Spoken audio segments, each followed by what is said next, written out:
Welcome to the A Paratrooper and a Yogi Walk Into a Bar podcast. I just walk into this bar and there he is, the oracle of open source, Andrew Fox. And that's Mr. Andrew Fox on Substack and X.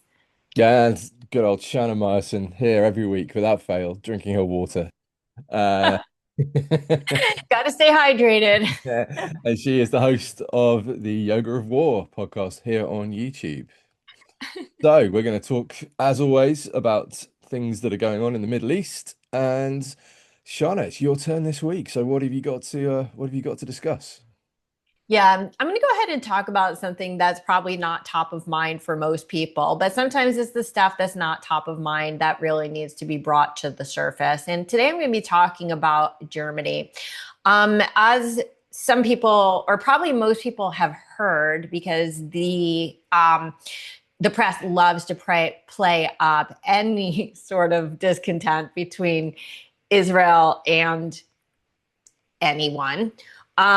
But Germany, about 2 weeks ago, or maybe a week ago, again, like time is just a mishmash these days, threatened to take quote unquote steps. Okay, we're going to leave it at that for right now.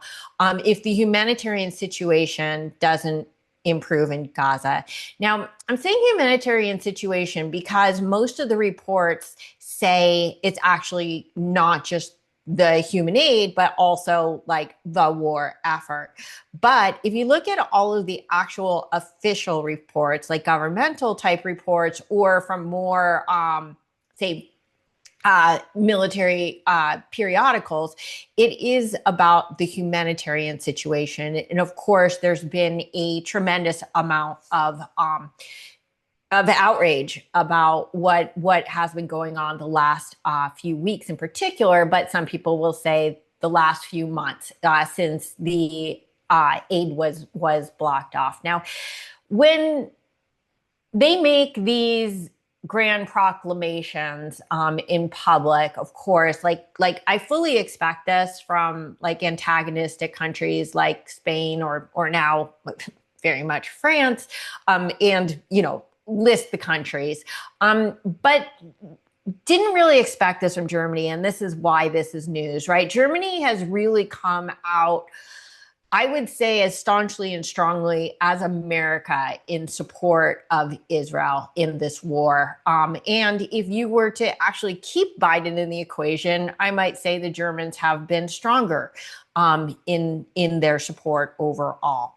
Of course, like the Germans have let's call it a unique responsibility to protect the Jews from hatred, threat, and persecution for reasons I don't have to point out to anyone. In fact, so Germany's commitment to Israel's security is actually considered part of its, I had to write this down because I know I'm going to mispronounce that, Staatsräson. It means the reason of the state. And I'm sure that for somebody who speaks English, that made sense because it sounds like reason of the state. But for someone who spoke German, that probably was like a non-word, but that's how I pronounce other languages. But it really is that integral to the German nation that they have some sort of forbearance, I guess. I don't know what you would call it for the Holocaust and for what they caused. So the question is, what are these steps that they're threatening? And so, of course, there were mostly murmurings of a potential arms embargo, right? That's what everyone's saying. Like, oh, it sounds like they're going to stop selling arms to Israel. But I found an article in the Defense Post and exactly nowhere else that reported on Monday, a week ago, that Germany announced they are continuing arms sales to Israel. So it's not insignificant that nobody is reporting that. In all, everybody is reporting is, oh, Germany is thinking of stopping selling arms to Israel. So, of course, we live in this weird information age where so many reports contradict other reports, and you never know what like the real story is. But I'm wondering, first of all, if they're taking or threatening steps, and if this report is true that those steps don't involve an arms embargo, are they insinuating what everyone else is saying, that they may recognize a Palestinian state? I personally would find that weird at this moment from Germany, but what are these steps? I mean, so Germany, I would argue, I think it would be hard to, especially in this day and age, to argue against it, is Israel's strongest and most reliable ally in the EU. Take that for what it's worth. They account for about 30% of Israel's weapons imports, second only to the US. And last year, I think they made the largest single arms deal in Israeli history. So that's no small beans. Also, as with allied nations, there have been the last few weeks open and ongoing dialogue, right, between these two states. And all I keep hearing as an American is like Biden 2.0. I mean, we literally saw Biden make similar threats twice, right? Where he said, oh, if Israel does not prove that they are providing enough aid, then we're going to consider, limiting arms sales, blah, blah, blah. You have 2 weeks to prove it. And then they're like, oh, they proved it, right? And it sort of felt very performative to me. I didn't like it. But it never really felt like he was really going to take action on that. It was almost like, look, Israel, I'm going to give you this softball so you can prove to the world that you're providing enough aid that America, or in this case, Germany, accepts that you are providing what we consider to be sufficient assistance. So why does everybody, and when I say everybody, I honestly don't know how much of this is performative. I don't know how much of it is they just really feel it. I don't know how much of it is appeasing public pressure. And I'll be honest, I don't know how much of it is anti-Semitism. We can't rule that out. This is a very, unfortunately, anti-Semitically biased world, and that is also an element. But why in Germany? Why now? And keep in mind that Germany brought in millions of Muslim Arab refugees in recent years, and many of whom really still carry very fundamentalist beliefs. There have been ongoing, every single weekend, anti-Israel protests in all the major cities. And that I read that about half of Germany right now opposes ongoing arms sales to Israel. Now I'm talking about the German populace. And when I say about half, I mean, literally, I think it was 51%. So like we're talking, we're 50-50 now, but that's a lot, right? And then you look at the politics of Germany, and Chancellor Merz also has an alliance with the center left. And I have to put in center left because it's the Social Democratic Party, to be contrasted with the Social Democratic Party in America, which is far left, right? So it's not the same thing. So don't set off the warning bells. But where there's left, there's anti-Zionism. Hard stop, end of story. So what do you do if you're pro-Israel, but both your populace and elements of your government aren't? And by the way, I mean, it's like what we see in Egypt and Jordan, right? So they have peace treaties with Israel, but their people hate Israel. So it's never been a warm peace. It's always been a very challenging balancing act to maintain.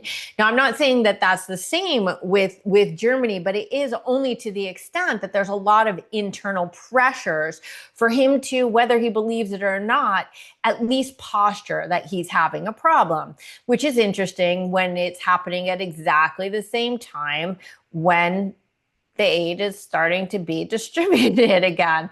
And also, I would argue, in a pretty efficient manner. There were over 2 million meals that were distributed last week.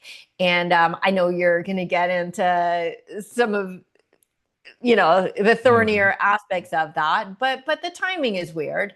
And to me, again, it just seems more like more words, more idle threats. And even if it is just done for posturing, even if the actual policy continues to support Israel, which we could say, okay, ultimately that's what we need. We need the arms, we need the diplomatic support. But we're also seeing how these words, not just his words, the whole word salad, really, really incites violence. And the more that people are speaking against Israel, particularly from the higher echelons, the more we're seeing attacks. And we had the murders, and now yesterday we had, really, you're going to throw Molotov cocktails at people who want to get hostages freed? Like they're not even, they weren't even there for political purposes, right? And so now it's just like all Jews bad. Everybody knows it. Here's another world leader who is a friend of Israel saying bad things about Israel. So whether these are just idle threats, which I think they are at this point, though I do, of course, realize that everybody's patience is running thin. Allies need to stop saying these things that are inciting not just violence against Israel, like violent words or whatever. What can you do to the state of Israel?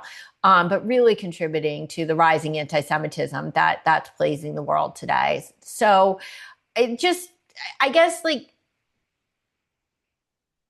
I got a disturbing email from one of my Italian yoga students who's been a follower for many years, and just ranking on Israel and in the whole thing. And I'm like, are you aware what happened on 10/7? Because I was fairly certain that she was not putting that into the equation. And she said to me, are you really gonna ask me about 10/7? That matters? And I'm like, well, yeah, that's how it all started. But people have a really, really short memory. They really do. And I think that besides the people who are on this side of Israel, nobody is thinking about the hostages anymore. Nobody is thinking about the atrocities of 10/7 anymore.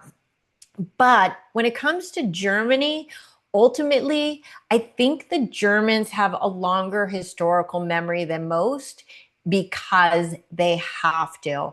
So I'm just hoping that they continue to remember 10/7 with equal clarity and longevity to what they do with the Holocaust, and continue to act to defend this relationship, but also ultimately the World Jewish World Jewish Congress, the world Jewish population.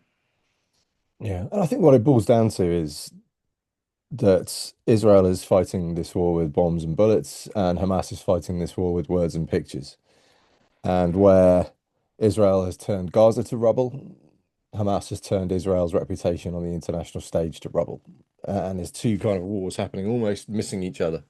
They're almost not touching each other because they're being fought in completely different ways. And, we speak about 7th of October, and it's long been a debate as to whether people really understand what happened. And I don't think I did till I actually walked the ground and went to Be'eri and Nir Oz and Nahal Oz and all these other places. And you actually saw it, and then you saw the evidence and so on and so forth. Even someone who watched the videos live on 7th of October didn't quite realize just how hideous it was. And I don't think most people in the West do realize that, if I'm honest. I think terror attacks are a thing. They've happened over the last 20 years. It's really 9/11. I think people struggle to realize why 7th of October is different and far more horrific than any terror attack that's taken place in the last 20 years. So I think that's the horns of the dilemma that Israel has, is that they're fighting the war in Gaza, but Hamas are fighting a completely different war in the rest of the world. And essentially, where Israel is on the attack militarily, Hamas and their allies have been on the attack diplomatically, and it's worked. It has worked. And when we look at the story of this war, I think there's going to be some pretty damning words for how Israel fought the information war, because they kind of just ceded the battlefield for the first 6 months, and then it was way too late. The narrative was set, the story was there, and it's almost impossible to change people's minds once that's happened. So I think that's where we are, and we're seeing, a kind of climax when it comes to humanitarian aid, because that's such an easy win for Hamas. They've cut off all our aid. People are going to starve to death. Boom. That's so easy for them to push, and like, it's very easy for people in return to say yes, but loads of aid went in during the ceasefire, and there should be enough aid in there for everyone. And the reason people are going hungry is because Hamas is stockpiling all the aid and stealing it for themselves. But that kind of doesn't compete with a hungry child when it comes to impact on the emotional stage. And so that's going to be a really interesting, as a book to write in that, I suspect, once this war's over, as to how the information war and the actual physical battlefield were two totally different domains. And actually both very successful. Israel's had huge military success. Hamas has had huge information war success. Yeah. Well, this is not a new playbook. I mean, they've been Mm, using this for decades, and people who are just new to this game are just realizing it, not realizing it. They're falling for it now, but there are mm. people who have fallen for that time and time again. And it's a little bit surreal, like how everybody falls for it. But the other thing is that they launched this war, so they had the ability to put their I hate to call it this, but PR machine in place, like literally. I mean, there's They were evidence good to now. go. They were good to go. Mm. Right. So what do you do? So on one hand, I could say it's not the first time they've done this. Israel should have just had the PR strategy ready to compete, because this conversation, believe me, has been going on for decades in the pro-Israel space, that we need a better narrative and better quote unquote PR. I think or what they call hasbara. I don't think that's like, the cleanest of terms, but at the same time, they were blindsided. They didn't see this coming. They did not have the response ready, wherein everything was already in place by Hamas before the attacks even began. So, And of course, this time it's been supercharged by social media in a way that has never happened before in any conflict. So this is brand new terrain, and again, huge lessons for Western forces when we're looking at, potentially Eastern Europe as a battlefield. We can see, I think, what's gonna come our way on the information space if that ever escalates.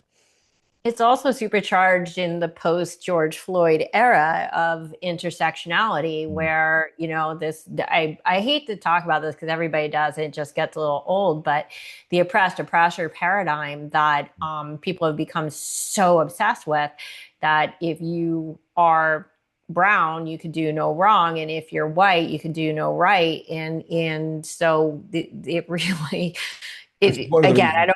It's one of the reasons people push so hard the idea that Israelis are white. It's because if yeah. there's brown Israelis, that really, that completely confounds the paradigm, doesn't it? And as you know, as you well know, Israel's full of people who are much darker than either of us. So Yeah. yeah, it's very, very strange, but it just shows you the power of the narrative. Yeah. So we're living in very strange times. And I guess my biggest fear is that social media isn't going anywhere. It's only going to get worse. I don't see how this spirals down even after the war. Anyway, Mr. Andrew Fox, I did read your Substack yesterday, so I hope everybody is subscribing and paying for your subscription. He didn't tell me to say that. I'm saying this because it's worth it, to the Mr. Andrew Fox Substack. You can see it in the notes below. And now that the commercial is over, what are you talking about today? So yeah, we're going to talk about the incidents that's been happening at the GHF, the Gaza Humanitarian Foundation in Gaza, in the last 24 hours. So the article I wrote on Substack yesterday, really the facts weren't out. There was still debate on either side, but what I wrote about was again that narrative and how irresponsible the world's media was in reporting this. Now, let's kind of talk about what we know first, because I think if we can just start with the kind of things that are almost, beyond reasonable doubt, then we can get into the areas that are contested, I think. And what we've got here, I think, is the microcosm of this conflict in absolutely the purest form. It's Al Ahli Hospital all over again, where something terrible has happened and the world's media jumps on the story before the facts are clear. My dog's barking. Can't even hear it.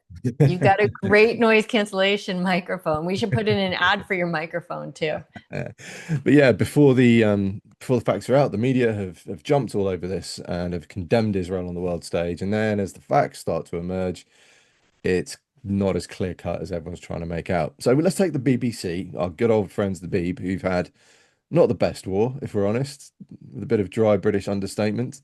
I think they're on about a three out of 10, if we're being very, very generous. But they started with Israeli tanks fire at people at the humanitarian center. Boom. That was it. No room for doubts. No kind of there are reports coming in. We'll update you as the story develops. No, Israeli tanks fired at these people. Now, really interestingly though, they've clearly not done any real journalism or know anything about conflict, because they initially reported tank rounds and then two paragraphs down, they quoted a doctor in a hospital saying, "Oh, it's all gunshot wounds to the upper body." And it's like, well, those two things don't match straight off the bat, because if someone gets hit by a tank round, there's very little left of them.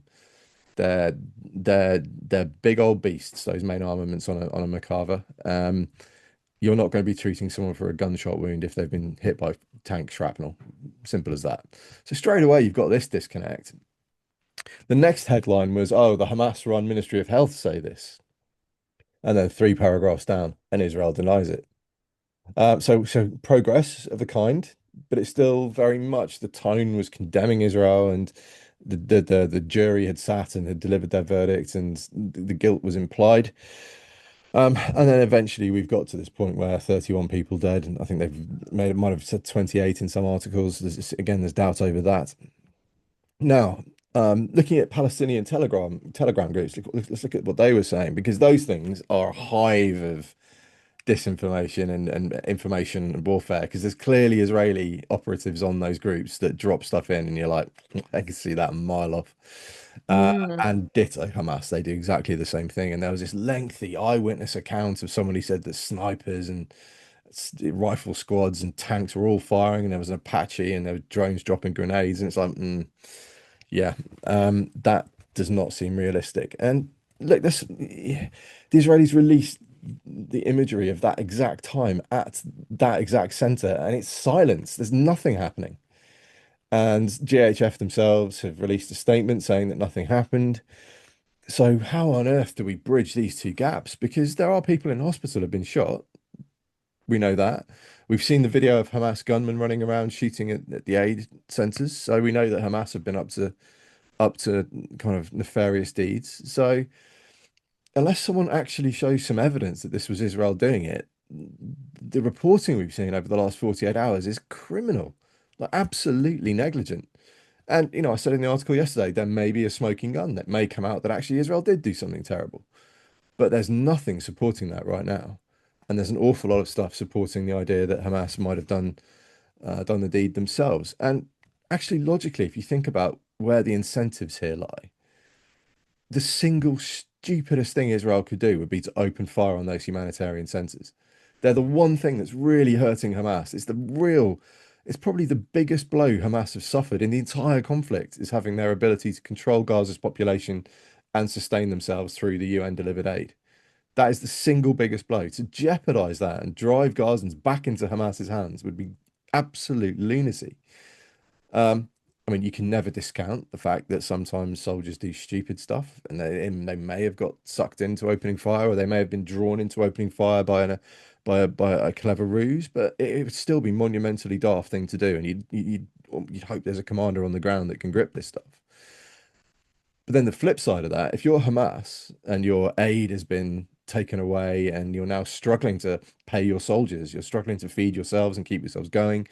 You're struggling to retain your control over Gaza's population. What's the one thing you're absolutely going to do? You're going to try and discredit and prevent people from getting to those aid centers. So the concrete evidence isn't there. We've got the footage that's been released, and we're all just normal people. We've got no way of verifying it or getting confirmation because it's all single shot, single source videos. So we can't definitively say we know what happened. But my goodness, the way the media has reported this, it just shows the leap to condemn Israel immediately. It shows terrible standards of journalism. It shows their credibility, their gullibility when they're presented with something that condemns Israel. And it really, I think, just sums up everything that we were just talking about after your section, Shana. That information warfare has been so powerful. And as you say, those GHF centers have been a huge success so far. The first day was carnage. As you might expect, teething problems. I still don't like the plan. I still don't think it's a good strategy. I still think Israel's fighting a war that is already won, and there's another solution to this. So we've talked about that before. But operationally, so ignore strategy, go down to operations and tactics. It's a great tactical plan. If this is the route they're going down, this is absolutely the way you do it, and you sever Hamas from the people of Gaza.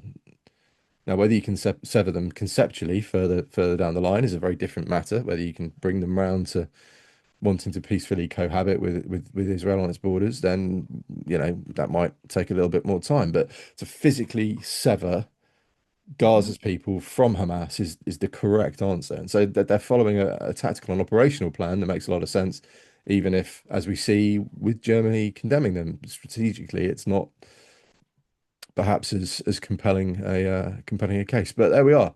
It's just we've had in the last 48 hours the perfect demonstration of appalling media standards and a willingness to condemn Israel, even though the evidence might be flimsy.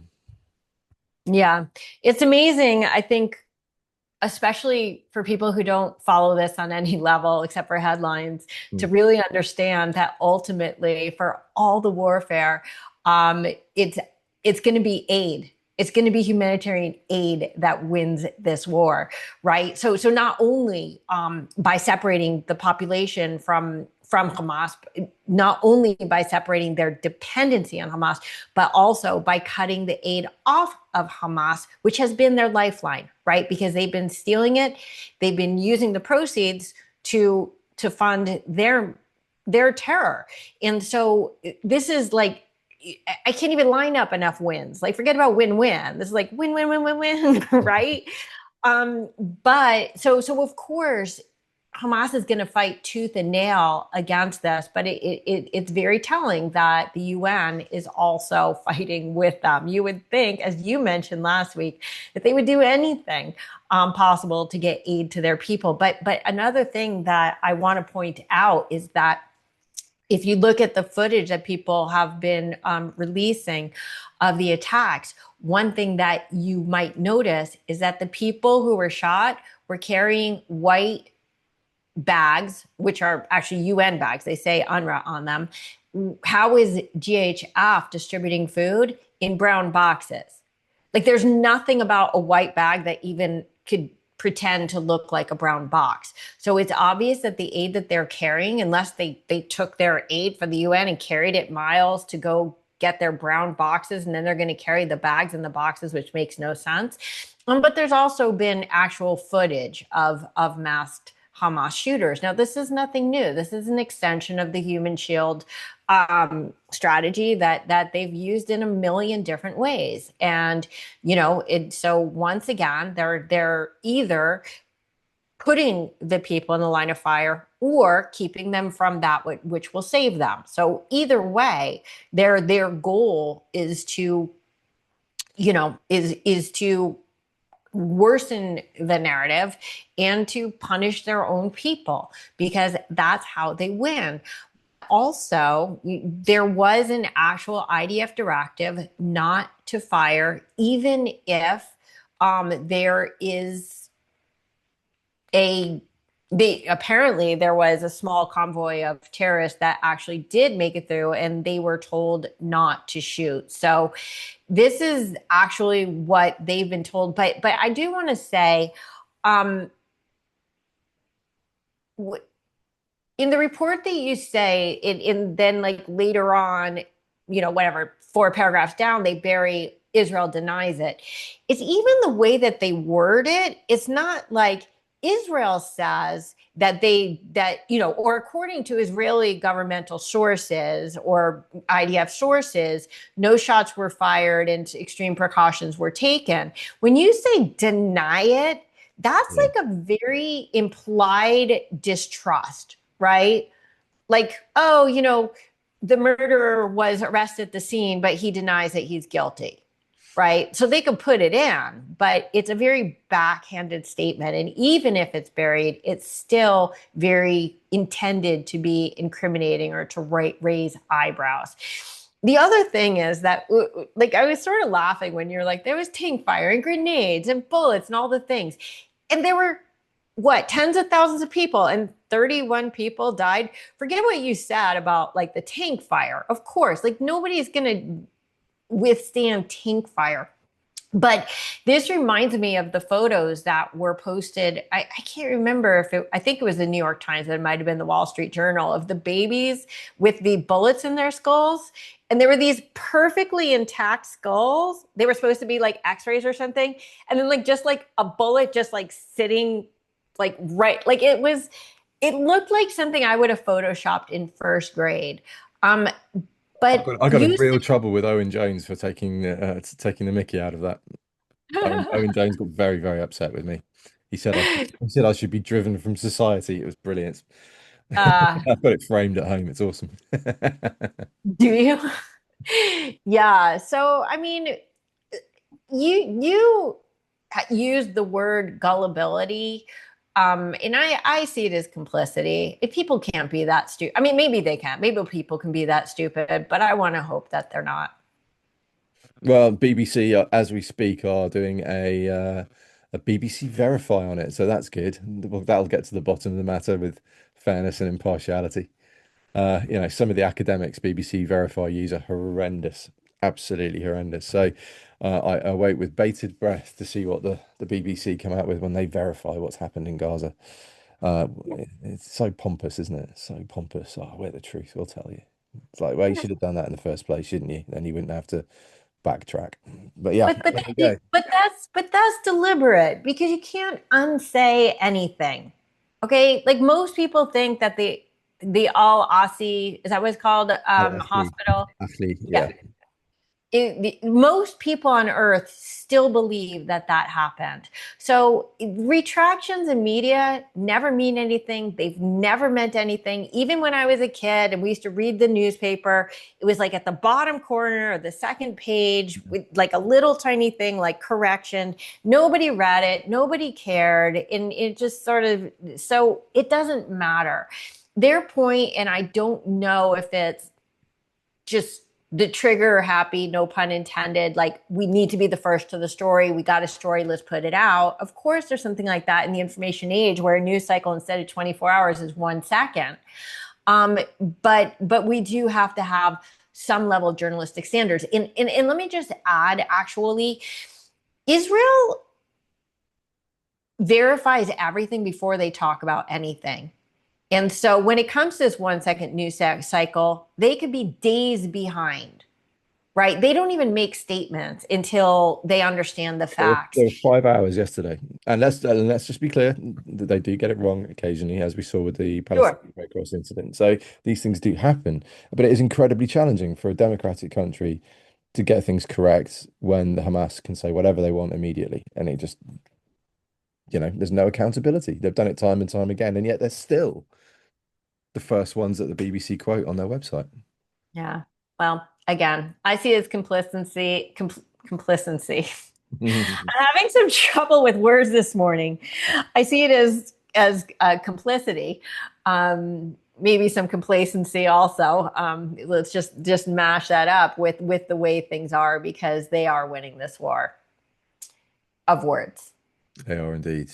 Cool. Well, I hope everyone enjoyed that episode. If you did, please like, please subscribe, please comment below. Let us know what you think. If you have questions, we'd be delighted to answer them in the comments. And yeah, please do subscribe to the Yoga of War podcast and Mr. Andrew Fox on Substack. Yeah. And when it comes to comments, guys, please keep them civil. We're very happy to discuss differing opinions, but if you're disrespectful, you will be blocked. Hard stop. In addition to subscribing, please click the bell for notifications so you never miss an episode. And we will see you next week. Shana, cheers. L'chaim.